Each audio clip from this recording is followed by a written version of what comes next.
They called it Carthage, the new city, though its fate would forever haunt the annals of history as both a marvel of human ingenuity and a warning of the fragility of greatness.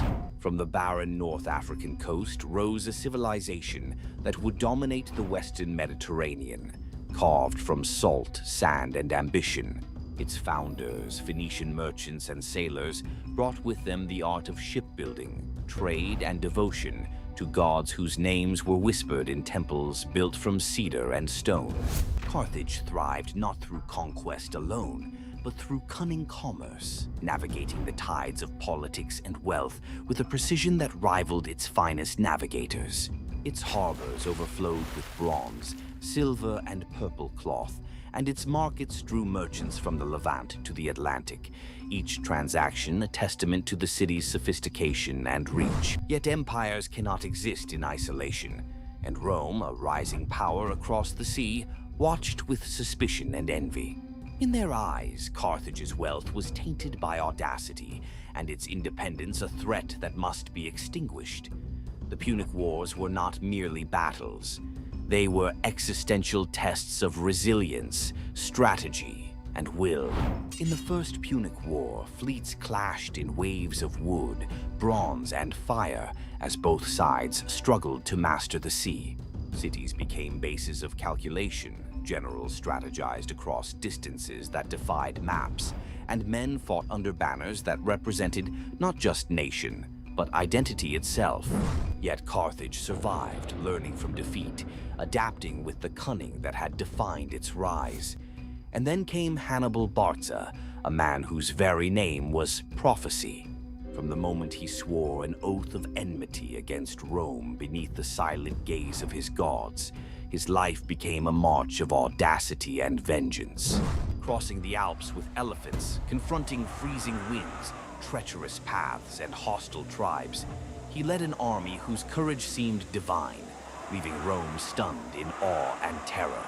At Trebia, Trasimene, and the unparalleled carnage of Cannae, Hannibal's tactics became legend, encircling legions, breaking formations, turning the might of Rome into blue-dyed ruin, and demonstrating that intelligence, courage, and determination could rival raw numbers. Yet even legends face the inexorable tide of history. Rome adapted, sending generals who could counter Hannibal's brilliance, who could wear down his armies, who could erode the foundations of Carthage's power not by might alone, but by patience, siege, and strategy. The Second Punic War became a story of endurance, of genius opposed by relentless pragmatism, of victories that could not secure a lasting peace. Hannibal returned to Africa to defend his homeland, only to meet eventual defeat at Zama, where Rome's discipline shattered Carthage's hope of supremacy. But Carthage did not surrender its spirit quietly. It rebuilt, it reformed, it continued to trade, innovate, and influence culture across the Mediterranean. Its walls and harbors rose again, a testament to the resilience and ambition of its people. Yet Rome, ever watchful and unyielding, declared that the final chapter must be written in fire and salt. In the Third Punic War, the Romans laid siege to the city with relentless force, starving its people, storming its defenses, and extinguishing centuries of civilization in a campaign designed for total annihilation. Houses and temples became pyres, streets ran with smoke and desperation. And the citizens, warriors, merchants, women, and children alike, faced choices between death, slavery, and surrender.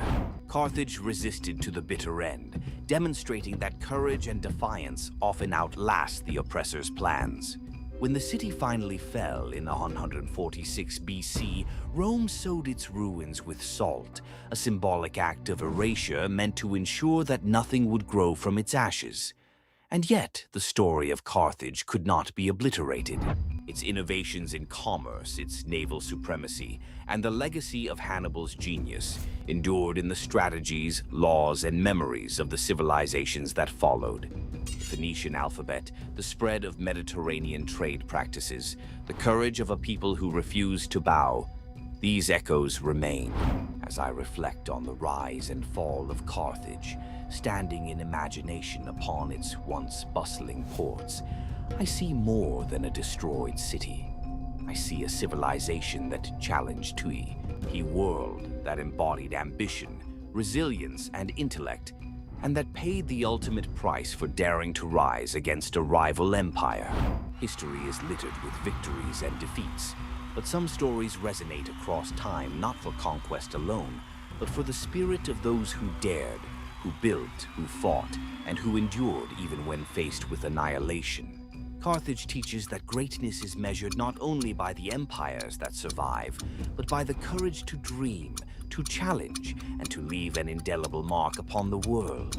Its legacy whispers through centuries, a civilization that lived boldly, loved fiercely, and fell tragically, yet whose story continues to inspire, warn, and captivate. Subscribe to Teduent for more stories history tried to forget.